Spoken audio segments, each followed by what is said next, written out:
podcast is part of the Sports Social Podcast Network. Welcome to the Cardiff Central Podcast.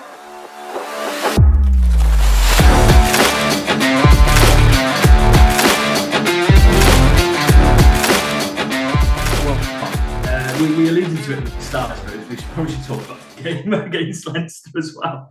I mentioned, obviously, Rhys Carré's 2-try performance and jumped rather quickly into that because I wanted to get as many questions in with Griff as I could possibly do. So apologies for the shorter intro than normal. But yeah, Leinster, it was... you said before we started was... without those first 10 minutes, it could have been a very different story. Yeah, absolutely. I mean, one thing is I'm very proud that was only 1 point out on my prediction because I predicted a 12-point loss and it was 13. So, kudos to me there. So we performed as expected, but also better.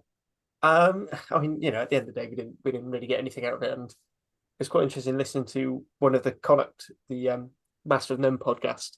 So they spent most of after the game they played us moaning about how bad Connacht were.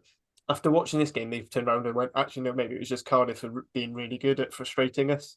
And saying, because they were impressed with how well we were standing up to Leinster after those two very soft tries, one charge down, and otherwise, I mean, I'll get on to my one wrangle in a bit, but what was a very good kicking performance from Tinas De Beer out of hand. One soft charge down, one thing. Those two tries, that's 12 points. And, all of a sudden you're looking at, was it 7-3, 12-0 sort of thing. And it's, it becomes a quite thing. One thing I was proud of is when we were 12-0 down, we did kick at post. I know some people have disagreed personally. I thought actually just getting the scoreboard ticking is probably the way to go with Leinster. They don't concede many tries. So getting points when you can is what I think was always good. Fortunately, we didn't make the most of it, missing that second penalty. But the tries from Rhys Carré were, it's classic for me. 5 meters or so out. You're not going to stop a lump like that. And actually, some of the carry the injection of pace for some of those carries were excellent. I thought Alan Lawrence was very good, and that yes. Came on for Tamani as well. Yes. Sorry, I didn't mean to cut you off, but just. I've forgotten how good Alan Lawrence was. I remember watching it thinking that's the best I've seen of Alan Lawrence this season. It felt like. I don't think he's been in that much, to be honest. No, that's one thing. It's so difficult for him. Stop-start after joining midway through season, having to jump, literally across a couple of channels to come to Cardiff to do it. And it's but I was really impressed with him in that game. I thought he was superb. Yeah, and another one who I wasn't expecting the performance from was Max Clark as well at 13. I thought he had a very solid showing. I mean, he's when we're used to the likes of Halaholo and Ray Lilo, you weren't going to get the razzle dazzle you'd expect him, but I thought he was an incredibly really good defensive display, linked well. I think he did what was asked of him against a very, as I said, a very strong Leinster defence, even if it is the cliche is there's no second team at Leinster. There's just more of them. So it's a difficult game always against Leinster to adjust because you say, oh, it's Leinster and just put it down and just say it's a loss. I'm a little bit tempted. There were moments of key moments of momentum swings. I thought there was the Halaholo offload. That's probably one. And I don't mean to. It's a really brilliant break and really great bust, and then he gives the ball away. Try something and then it doesn't come off is probably a better way to phrase it rather than gives the ball away because he was trying to continue a positive play, and I'm sure Matt Sherwood will always be full of praise of positive play, but just perhaps. It just wasn't as guided well as it could have been. And then the Rhys Carré knock-on was another one which I thought on the back of some really great busts by himself and various other players. But there were the opportunities. I thought Cardiff, the kicking game was superb. It was really well thought out. Won the aerial battle a lot in that first half, getting to the edge, getting the ball to Owen Lane. the kicks ahead, I don't think I've ever seen as many chip and chases not work out in a game. Yeah. Like normally from 3 or 4, one of them is gonna, fox the defender's gonna have a bit of a howler, is gonna drop the ball, cough the ball up. It seemed to be, and that one is praise to Leinster because they managed to defend them really well, but nothing seemed to be bouncing the right way, and that was something that Jockey said afterwards, wasn't it? That Cardiff just didn't get that bit of luck that they perhaps would need against Leinster. Yeah, absolutely. Absolutely. I mean, it was definitely the right tactic with the Jack Shatney Unanabo coming in. It's going to be that aggressive blitz. That's the way you get over it. It is crossfield kicks, it is chips over the top, and I thought for the most part did well. It's just the cat pitch once again being a cruel mistress. Either everything bounces into your hands or nothing bounces into your hands when you play on that. I said one other player. I thought obviously with Beetham going off early, another head injury knock. I mentioned it on Rap. I don't want to necessarily say it as an official, but it's one of those weird ones where we've had a few of these this season where a player's gone off for a HOA and we've not seen why. Maybe it's mouth guard, maybe it's anything. I'm sure there was nothing foul play, but it just seemed very out of the blue. Yeah, it's like I saw him in a tackle. I thought it was a blood replacement initially, but he then stayed off. So, which is unusual for a blood replacement, to say the least. So, yeah. The thing is, I watch this game on S4C, so I have to try and guess what the comms are saying most of the time. I was going to come up with a line there about trying to guess what they were saying as well, but no, that would be completely harsh on the two commentators involved. One of which was Gwyn Jones, who, yeah, as you mentioned earlier about the kick into the corner, he was actually critical of going for the post. He said the opposite to yourself, actually. And I'm not saying which one knows more, whether it's the captain of ex-captain of Wales or Harley, but you can make your own judgments listening to the pod. But he felt that kicking to the corner was a better option and going for tries. But I see the logic for both. It's just for me, yeah. I think it's a very hard defence to break down. So it is having that, getting yourself into that gap. I feel like you're less likely to overplay, which is where I think teams do have. That's where a lot of teams do struggle against Leinster. Do you think Wales? Do you think Cardiff need an alternative goal kicking option if things are? Because it does seem to be. I remember the days when I was growing up. Famously, probably the most famous example for Wales is the Stephen Jones. I'm not kicking that very well. I'll give it to you, Gav. Shave away, Gav follows on with his kick against England. Yeah, that was a distance as well, to be fair. But then we also had it with Priestland had issues, and they gave it the halfpenny, and then halfpenny became our man at goal kicking. When we had the Jared Anscombe kick from 15, it doesn't seem to be that same thing at the moment. Where if one guy's having a bad day, they pass it to someone else. So do you think Cardiff need to explore other kicking options? So obviously, we spoke to Griff there about Jacobs Beetham, for instance, being a previous 10. He's a goal kicker. I haven't watched him in warm-ups. Ben Thomas has obviously done the job before. Yeah, I've seen him. I mean, I've seen him in warm-ups knocking him over from like 60 as well, which I know warm-ups and game situations are different. Thomas, I mean, I know we're not going to have him much after this season, but he's proven to be a competent goal kicker. And it'd just be nice to take some pressure off De Beer. I mean, I think for me, that is his one big weakness. I know there's this, because I think he's, for the most part, has gotten rid of that funny 10 minutes where he just goes off the boil. I know he had that charge in the first half, but I feel that's more good Leinster, more good from Leinster than necessarily him doing something bad. Yeah, I just think just taking that pressure off of him. Like if he, if he isn't feeling it, or he's got the yips, because we missed 7 points off the tee. And then that puts us into that losing bonus point territory, and then we're not rushing to try and get points and stuff, and maybe we're not overplaying and opening ourselves open to turnovers. I mean, because that's one thing with this new defensive Leinster, they used to not be a particularly, they used to just fan, they used to drop and fan for their defence. Now they actually compete quite aggressively, and we did get them turned over quite a lot, which again I think might have led into Palaholo's mind when he went for the speculative offload as opposed to trying to go into contact and hoping someone's going to be there in support. But, there's all these little things. I mean, the one good thing is it's nice to see that their playing style worked and they were able to stay toe to toe against big teams in the league. We managed to, other than Dragons, the only thing we've beaten is last year's finalists and the first inaugural URC champions, Stormers, and who we've never lost to yet. I'm just going to leave that one out there. But yeah, I mean, on the face of it, yes, Leinster, the unstoppable force, and I think we stood up well. I mean, I think losing to Marnie early. The point I was trying to make with the Beetham going off was I thought Ben Thomas, although we both agree he's definitely more of an inside centre than a fullback, I thought he had a very good game at fullback. Very much so. Yeah, I think obviously Alan Lawrence came on early for Tamani. I think that was a huge loss, being one of our main primary carriers. So then as soon as Carré went off after about 50 minutes, we just couldn't really make any dents, any easy dents into the Leinster lines. So that's one thing I think we might have to develop. I mean, I think if we had Teddy Williams, then that negates it, which is, again, go back to the frustrations, Grush shared about, maybe Evan Lloyd not necessarily coming back, but actually maybe a Teddy Williams would have been quite useful as well, given, we had. Although saying that, I thought Shane Lewis, Hughes and Turnbull did all right in the second row.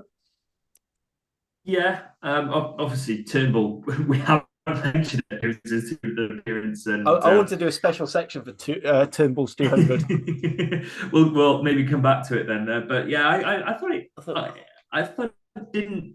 I must admit, I looked at that second row combination. I thought, I don't fancy that working as a second row combination, but I don't think it didn't work. I thought they both worked really hard. Shane Lewis did exactly what Shane Lewis does every single time he turns out on a rugby pitch, which is work his blinking arse off.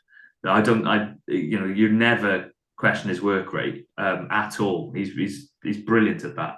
And Turnbull, likewise, I thought Turnbull was really good as well. So, but yeah, there were lots of things conspiring against Cardiff, it felt, in that first half, especially with the injuries and things. But in terms of the players that slotted in afterwards, they were brilliant. As you say, Ben, brilliant. Alan Lawrence, brilliant. So yeah, Ben Donnell looked really good as well off the bench when he came into the second row. He's a lot bigger than because it was almost a blink and you missed it when he against Connacht, because he ended up going off an injury quite early. I didn't realise how massive he is in comparison to Shane Lewis. It's like, oh, right. He's that kind of back five forward. He's the big bloke he's a big second row who can do the back row, right? Cool. Yeah. But then again, I thought our line out went reasonably well. I don't think there were any real hiccups, not major. Maybe think, oh God, why? The scrum went really well as well. I thought we had at least parity. They got a little bit dominant towards the end, but I mean, again, we mentioned Reece Barrett coming on.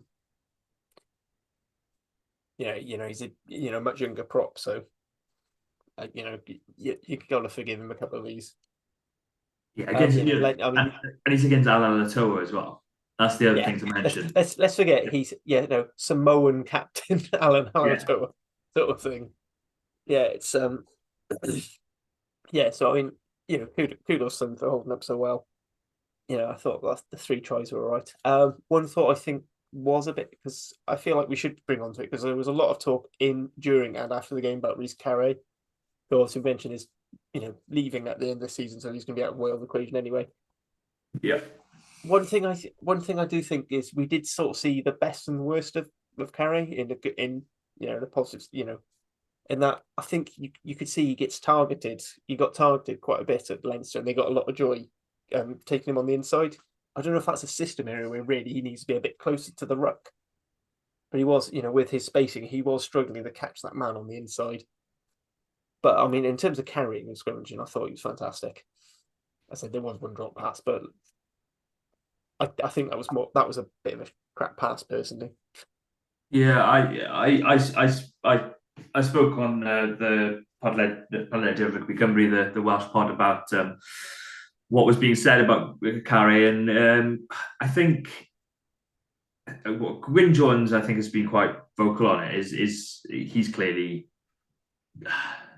there's aspects of Carré's game which is brilliant, and the ball carrying and the highlights clips, the two tries, and I was clipping them up for socials, and people are immediately responding saying this is why Reece Carré should be in the Wales setup. one of the best ball carriers, if not the best ball carrier in Wales. He could be incredible, and he is, when he's got his ball in his hands, he is such a destructive runner, and what a player he is. But it still feels like there's a little bit more that people want to get out of him. Yeah, there's the other side of the game, which he did get targeted a lot. And then people, question the Gatland question, which is fitness question. And as you mentioned, is that system error? Is that necessarily fitness issues? Or is, because these were happening maybe earlier on in the game as well? So, or is it just a simple thing of he switched off even? It's difficult to say really without knowing more. It's sad to see him go back to Sarries. Obviously, it's not ideal. I can completely understand why. I think it was. I got to be honest. After that message over last summer, I'm not surprised at all. I don't know about you, Harley, but that seemed to be a nail in the coffin. Despite, in fairness to Reece, start of the season he turned out in front of the press, and I was really impressed with how he answered questions in that interview about focusing on Carré for the rest of the season. He was going to be, and he's put in one hell of a shift for Cardiff this season, and nothing could question his work rate for Cardiff. But yeah, it is sad to see him go back to Sarries. But look, I really do wish him all the best. Yeah, 100%. I mean, I've got no, he's going to make, even if he's second, third choice of Sarries, he's probably going to make more than what reportedly the Regions are supposedly offering a starting loose head prop.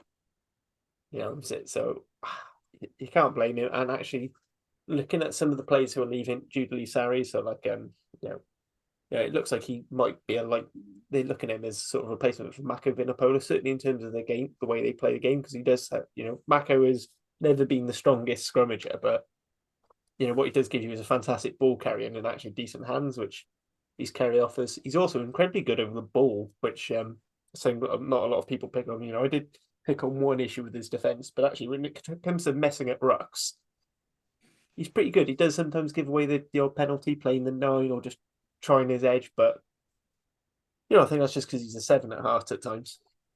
Yeah, well, my main one was the ball penalties that Reece Carré would give away by trying to play the dark arts when you're 6 foot, whatever he is, and however many kgs is not always as easy. And red-headed probably doesn't help things standing out. Yeah, doesn't always help. But someone who's grown up watching Martin Williams is what's going on there. I love Nuggets to bits, but my God, is he the master of cheating? The only reason I say he's better than Richie McCaw about it is everyone talks about Richie McCaw cheating. No one talks about Martin Williams. The best one I remember, the one that I remember from Martin Williams was the trip, though, to be fair, for Wales. I still remember that trip. It was so blatant. So blatant. Anyway, yeah, we could keep talking about, I think, all this stuff for ages. But we should probably quickly talk about Wales' selection ahead of France. Sorry, did you want one quickly, more? I just want to say, congratulations for Josh Turnbull on having. I didn't actually go back to that. Captain fantastic, 200 appearances for Cardiff, I believe. But also, I feel like he had almost as many for the Scarlets beforehand as well. Yeah, almost club legend of both the independent sides, as someone called us a while back. Yeah, I know. We just look better when he's on the no matter whether he's playing 4 to 8. I mean, at one point, I think it was a question I gave you for the Rap Christmas quiz. Is like which players played in the most jerseys in a particular season, and it was Josh Turnbull because he played he played 4 to 8, 19, 20, and I think he also had a game in 21 in one season because of there was a cheeky 6-2 split in there as well. It was and we've always talked about when he comes off the bench, that extra leadership he brings. It's it's just such a great thing, and I do hope even if I'm not going to retire the man, but if he is looking towards winding down his playing career, I do hope he's given a position. Griff Rhys was talking about how he wants more people around the academy to train. Josh, for me, is the sort of person you want to help run your leadership. He's actually quite clever line-out technician. I mean, I know Rory Thornton's probably our main guy, but he knows a few tricks as well, particularly being a shorter man and how to make sure he's up in the air that little bit quicker. Very good maul defense. Good, as I said, he does a job at 7 because he's so aggressive over the ball. Yeah. Yeah, you've made me regret that that we didn't ask that question to Griff Rhys if they've offered Turnbull a contract as a coach now. I know. Maybe that's something to ask next time. Yeah, for those that didn't watch it on S4C or aren't well speaking, there was an interview post-match with Turnbull. He did, I think, I can't remember the exact quote, but there was words to the effect of, if this is my last home game, it's been a pleasure and an emotional privilege. He had his PE coach giving him his shirt before the game, and he was clearly emotional with it, and clearly, speaking so highly of the Cardiff setup and how much of a privilege it's been for him to play for Cardiff over so many years. And on behalf of myself and Harley, what a stalwart he's been, and what a player he's been. Stalwart often gets given to these players and it sometimes sounds almost derogatory to say, he's been a stalwart of the club, but he's one hell of a player. He's played for Wales in almost three periods of his career. You think about that, and in 3 different ways, and he's been brilliant in all aspects as well. One thing it says, more to his value around environments and stuff, and maybe it's not saying he's, I'd like to think he's proud of it, but obviously he has 3 Six Nations winners medals without playing a minute, which just shows how much he was valued by Gatland to have around the team, just as for training and leadership support. I mean, let's be fair, it's the second row and back. So he was playing in eras where second row and back row were very difficult to get into. So you certainly can't fault him there. Shall we move on to Wales selection? Which I'm glad the team came out before we recorded, because given how badly we predicted the Cardiff team last week, I'm not sure how bad it would have gone for us for this. So I suppose headlines from a Bloomberg perspective are can win it starts. Thomas Azarati start. And then Alex Mann has dropped to the bench to allow, along with Mackenzie Martin, to allow for Will Rowlands to come in and Dav Jenkins 6. And then we've got Mason Grady in the 23 jersey, who has been a very naughty boy, and that's all I'm going to say on that one.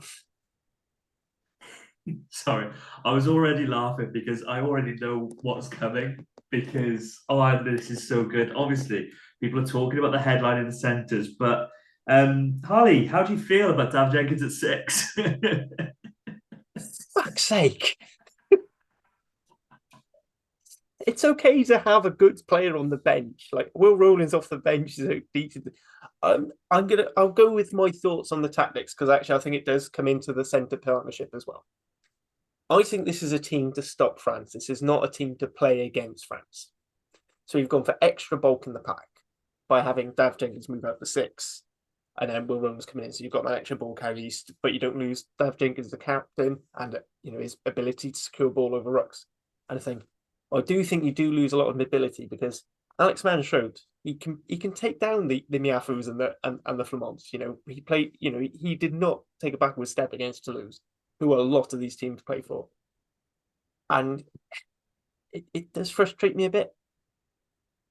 Maybe they're looking at saying, actually, maybe Alex Mann and Mackenzie Martin coming on towards the last 20 minutes of the game might add a bit more impact than necessarily maybe having a Rowland, and perhaps Rowlands has had.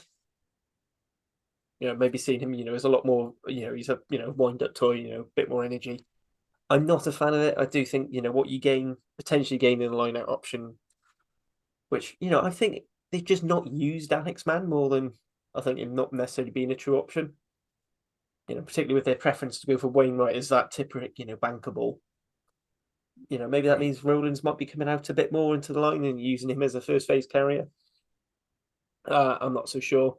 Centres wise, he's picked the 2 most offensively solid centres. They're talking about rotating Tompkins and North, but Joe Roberts and Owen Watkins, I would say, are the two best defensive centres at 12 and 13. That's the reason, easily. I'm not saying the other two are bad. I'm saying Owen Watkins is renowned for his defence, and Joe Roberts is, absolutely fantastic in that channel. For me, that's what it seems like. And I think because they feel like they can get away with not having the physicality with George North, because it's likely going to be a Mofana Fiku centre pairing, so not having Dante in that midfield. I think I've seen something that it might be someone else actually at 12. But, the fact is it's not Dante, who is massive and is incredibly aggressive with the ball. So actually having a slightly lighter centre pairing you can get away with. Personally, not what I'd have done. But, I think, they do cite the 6-day turnaround before Italy. And I think, Italy is going to be the game we are very much targeting. So I think they want, they're probably thinking, if we're going to try, if we're going to get Joe Roberts in, this is the game to do it. I think when they tried it in the autumn, Nick Tompkins and Joe Roberts didn't click very well. So I think they're hoping with Owen Watkins a little bit bigger, so maybe can take on a bit more of the Bosch role, even though that's really not his. I wouldn't say that's his game either. But I mean, I'd say Owen Watkins is an incredibly experienced international. Yeah, I was at the Vale today, and it was an interesting one when the team came out. I'll be honest. Not many people saw that one come in. My feelings of North is he's been underused, and when he's carried the ball, he's been superb. So I don't quite get it. But then again, yourself and I, Harley, have been full of praise of Joe Roberts all season. We're big fans of his, thinks he's got a huge future. And that was what was sort of backed up by Forshaw in the press conference. He was saying he thinks he's got a huge future. The typical lines, looking to the next 4 years, looking to the next World Cup cycle and all that jazz, and wanted to see those players. I'm not saying those aren't genuine feelings, but just these are things we've heard before. And there is an element of there is less to play for the Six Nations, but as pointed out by various people, I was speaking to a few people today, and generally when you go into Six Nations, 2 wins is the minimum, and anything below that is quite often considered a failure. So is the pressure on? And especially if Wales don't win this weekend, which against France, it's going to be difficult against Italy in a week's time. Forshaw was at pains to say that it wasn't that he wasn't surrendering, as one journalist put it, with the team selection. But I think it is going to be a difficult task against France. You mentioned the additional bulk with Will Rowland, but I think that's why Ryan Elias has been picked as well, because of his additional bulk in the scrum.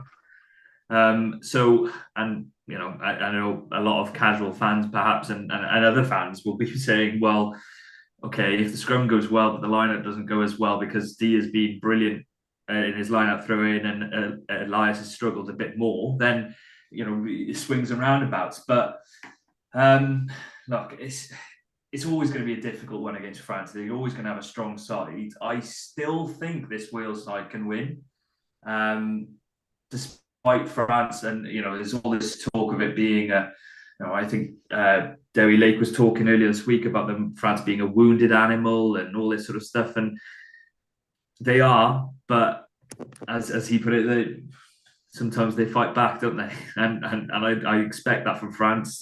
How do you see the game going, and who do you fancy winning? Because Wales haven't beaten France since, I think, the 2019 World Cup.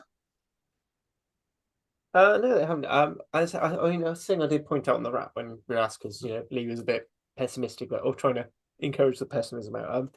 If you look at the games, if you actually think about the games, we haven't really been blown out of the water by France, really.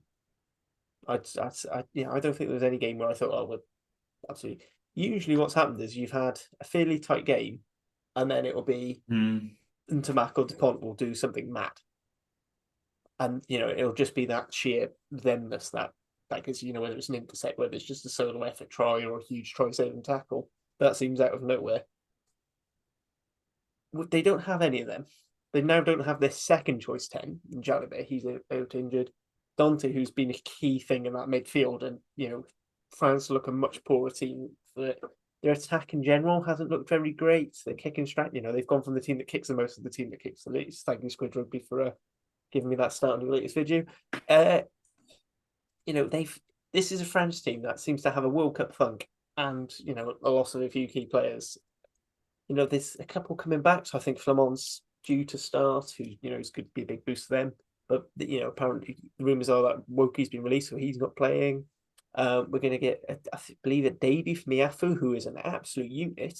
Don't get me wrong. I still can't get my head around Wokie being released.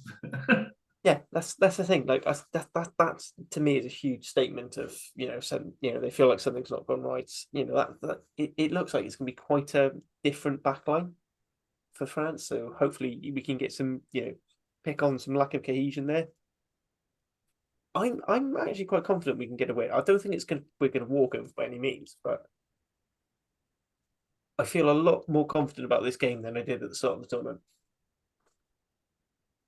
Yeah, they're not as good as everyone expected for one, but it's obvious that they found the hit of losing Dupont huge. But accompanied with that, Flamand being injured at the start, Aldry being in and out. You add in now Danty, who I must be honest, Danty hasn't been to his best this tournament. But even so, they're a better side with him, as you mentioned. It's still a brilliant French side. I think going into this week, I fancied Wales getting the win, and I'm going to stick to it. I fancy Wales getting the win. It's going to be close, though, isn't it? It's going to be 5 points or less, and it's going to be a nail biter the whole time. They'll probably have a line out 5 meters out from the Wales line with about 7 minutes remaining, and that'll be the moment that decides the game, or less minutes remaining. It might be Osprey's scenario out in Edinburgh, but I just do fancy Wales for getting over the line. There were a couple of other changes I would have made this week. I would have liked to see Johan Lloyd. I just think I'm surprised myself in saying that. But I think I just feel I think he knows what he wants to do in a game in this side a bit more at the moment. I think Sam Costello isn't quite sure which sort of game he's trying to play. I think he's trying to play a bit of both sorts of styles of game and getting caught in a bit betwixt and between. But yeah, look, it's a good Wales side, and it'll be a big bash against France on Sunday. Yeah, see, I will disagree on the Costello point. I think Gats has decided he's going to show him as you're the man, so you go make him. A bit like what Sherritt's doing with Martinez. He's basically said, this is your castle. You've got the keys, and then Johan came in when he was injured. So I haven't necessarily got an issue with that. I was thinking maybe bringing Mason Grady onto the wing for Adams, because Adams just. I think since he's really struggled to get game time and stay injury free before the World Cup since the World Cup rather. I just don't think he's quite gotten up to where he is or where he should be normally, and that hurts me to say because I'm usually his biggest defender. Because I'll say you've got to look at the stuff he's doing that isn't flashy. Yeah, I think. But for me, if you're bringing Mason Grady in, I think you've got to move. If you're doing that for Josh, then you've got to move Dyer across the wing. But he's been so brilliant on the left, and I do feel like the way Wales play, Grady's maybe not necessarily as good as a supporting winger. Like if he's the one who's getting the ball, he will do damage across you. I don't think he's necessarily that one who pops up, goes for work. I'm interested. The bench for me probably has slightly more of an impact feel to it than in the past. Even though really the only change is Alex Mann on the bench and Will Rowlands is starting. It does feel like there's a lot of youthful exuberance that can come on. Gareth Davis, I think, is going to have a point to prove at thing. Elliot Dee proves just how much impact he brings in off the bench as well. I think he is trapped in that early Ken Owens role of just being, the bombs, the one-man bomb squad. So, yeah. So for me, I think Wales by about 6. I think it's going to be tough, but I think if we get our kicking game sorted, so I think that kick chase is going to be better. But I think there's a lot of things. France haven't been as disciplined as they have been. So I think if we are getting opportunities in their half for easy kickables, just keep ticking over. Because and going back to your thing about France having a reaction, they're supposed to have had a reaction against Scotland, and frankly, they were bloody lucky to get away with that. And then they were supposedly going to have a reaction for that performance against Italy, and that never came. Which, to be fair, does set it up for a huge performance against Wales. I realise I'm potentially jinxing myself there, but I'm just not seeing it. I don't know what it is. Maybe they need a Brad Moore type to just come in and sort of talk them through and give them some cozy blankets and cocoa and just try and get all those demons out of the air. Because I think for Ireland, it was Ireland have never been a World Cup team. They've always been about the Six Nations, winning 4-6. They'd rather win 4 Six Nations than 1 World Cup. Very much more here and now. Whereas I think for France, being a home World Cup, and it was all building to this, and this was going to be the World Cup for Intermac and Dupont. Intermac gets injured, Dupont gets injured, and I think it does. Then going out and to 1 point, it was a very narrow game. I think it's hit them a lot more than I think even they fully realised even now after 3 games. Yeah, it's tough for them, and we'll see how they react. Probably should just before we head to closing mention the other games that are going on this weekend as well. The under-20s, obviously, which is on Thursday night. Yes, so tomorrow night as we record, I will be there. Annoyingly at the North Terrace, but I'm not going to open that debate up again. I'm working on the game, so there we go. That's that. But yeah, I don't want to say that means Wales is going to lose, because I do have a terrible track record, but hopefully I turn that round. But all the best to De La Rua, especially. No Harry Wild this week, but all the best to De La Rua and the rest of the team. Against France, it's going to be a tough task, as it always is against French age grade groups. Congrats to Merthyr as well, I should say, for getting to the final of the Welsh Cup. Good win against Swansea last weekend. And then this weekend, Cardiff travel to Newport on Saturday, 2:30 kickoff. Same time for Merthyr at Aberafon and Pontypridd at Swansea. Yeah, big game for Cardiff, that one, against Newport. And they've got to do it without Ray Lilo now.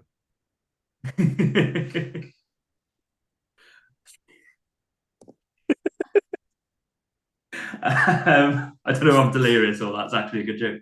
Newport obviously flying, and I suppose one thing we haven't talked about is the situation at Ponty and all that sort of jazz. But all the best to Chris Dickomedes have taken over. Sad to see, obviously, the coaching staff leaving.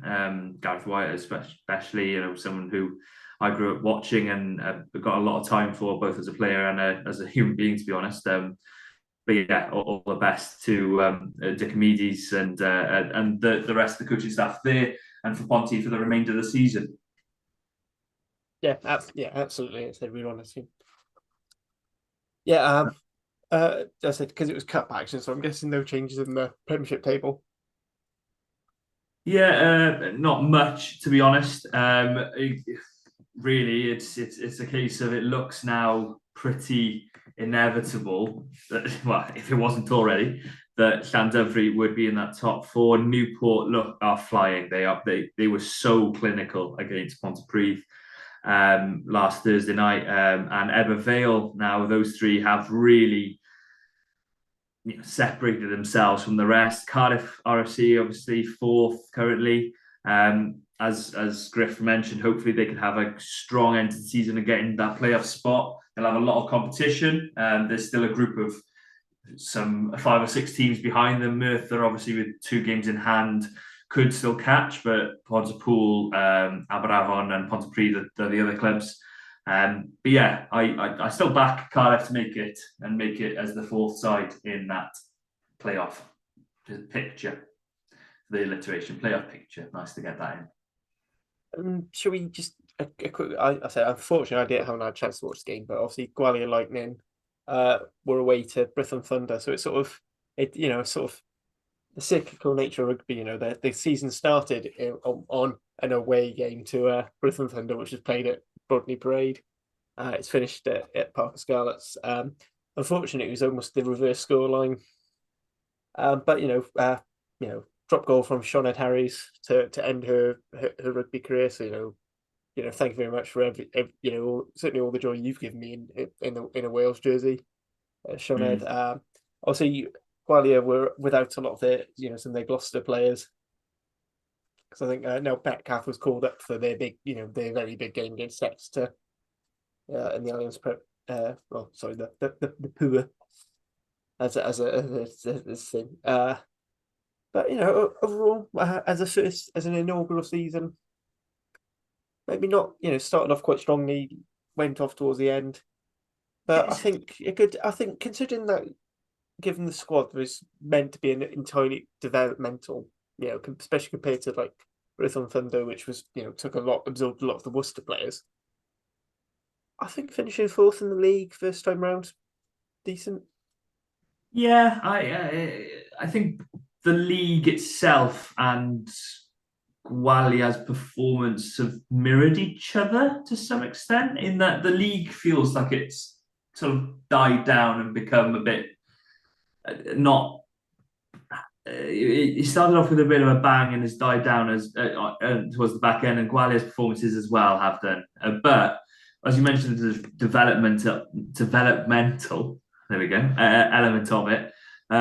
It's been brilliant for those players to have the opportunities. You look at now the players that were making up the nucleus of that Gwalia side, and your Molly Reardons, Gwennon Hopkin, Nell Metcalf, they've all been named in the Wales Women's Six Nations squad, which was announced today at the same time as Wales team announcement in the Vale.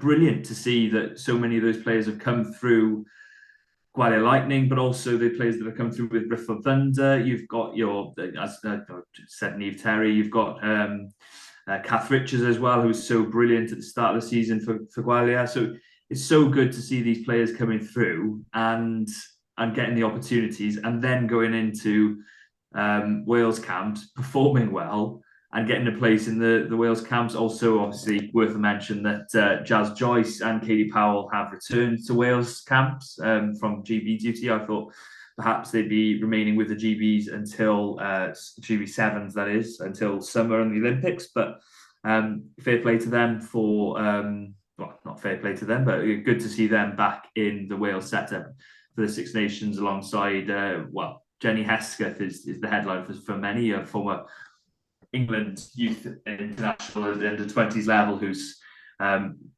joining Wales and having the opportunity to play for Wales as well, which is great to see. So I'm excited ahead of the Six Nations, and hopefully we can follow that in the near future, and look forward to seeing some victories for Wales in the near future in that.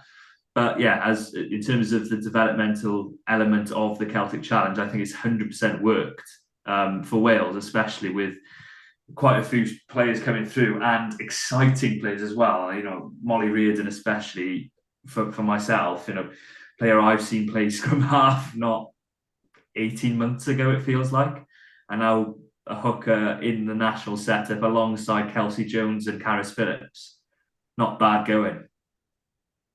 Yeah, absolutely. I think maybe we'll do a bit more of a deeper dive into the women's Six Nations squad when we get a little bit closer. Which is it the same as last year, where it's basically the men's tournament finishes Super Saturday, and then women's the next week, or we got a week break between?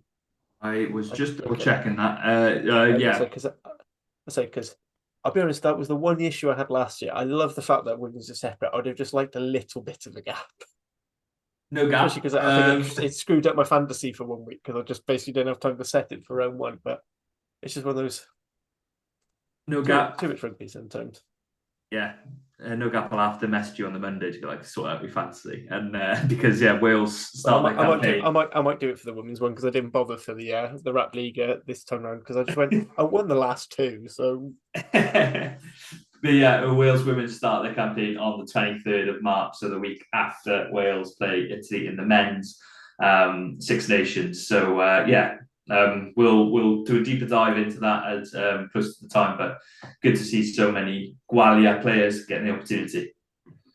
Yeah, absolutely, yes, and I'm hopefully because it looks from all words they're looking like it's going to carry on next year. One thing I would like is if they just turn it into more of a proper home and away league format.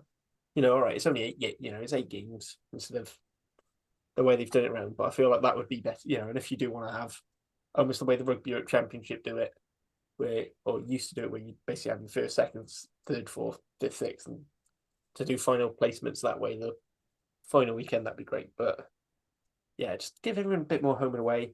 For the WRU, I'd like them, I get why they didn't set up bespoke Twitter accounts to them and social media for if, we weren't sure how long this was going to last, if we're going to change again.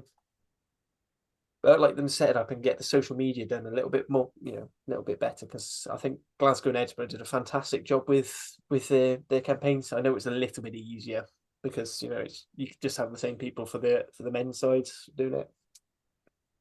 But that's my thing. And the other one, which we've spoken about in the past, is proper kits. Let's have a home and away kit. Like I like the fact they sort of blurred 2 regions together as such, which shows you can do it.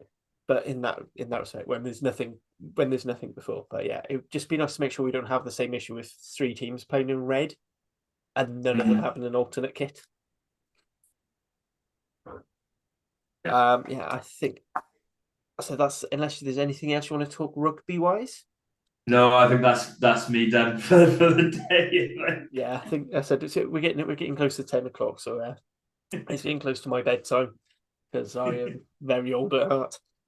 Which leaves me there's just enough time to announce that next week we're going to have very special guests. I'm very excited to have on. So we're going to get some representation from the Cardiff Rugby Board. He'll explain a little bit more about his role, how he fits into it all. But David Allen, who is the supporters advisor to the board for Cardiff Rugby, but he does sit on the board and they're privy to all those things. So I'm very much looking forward to his perspective, both as a fan getting to see the inner workings and as a board, and how he has to deal between the two things of being first and foremost a fan and a supporter, and also almost like a face for the organisation when he comes and does questions at Q&A sessions with the supporters groups.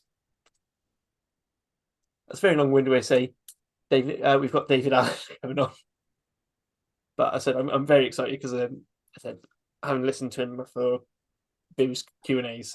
He's very well spoken.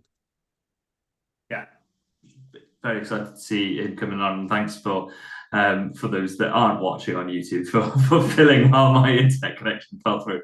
So thanks for that. Oh, that was just me general waffling. I haven't even noticed you flitter out, to be honest. Yes. Oh, please send in all your questions or any questions you have for David. We've had a few already, which I'm starting to archive. We'll try and if we both get times, we're both quite busy with work at the moment. If we can we'll try and get those, send some reminders out. So yes, please send them either commenting on a post we'll put out when we release the podcast on Cardiff_Central or the Cardiff Central podcast Facebook page. You can DM the pod on Twitter. If you want, you can message me on harley.worthy@harley.worthy, Blue Sky, blah, blah, blah, blah, blah, blah, whatever the adage is on that. But if you find me on there, feel free to message. Also, I'll quite happily take some DMs on my Twitter account, so @WorthyHarley. That's what Twitter set it up. That's not me commenting on myself.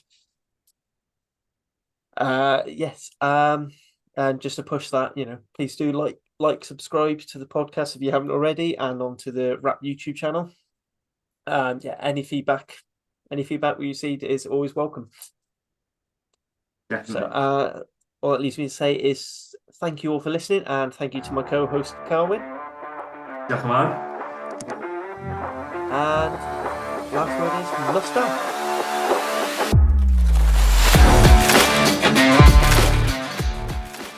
Thank you for listening to the Cardiff Central podcast. We hope you enjoyed the show. Please subscribe, rate and review wherever you listen to us, as it really helps spread the word. You can find us on all the usual social media channels or email us on welshregionalrugbypod@gmail.com.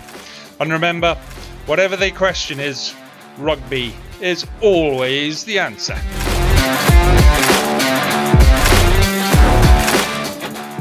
Sports Social Podcast Network.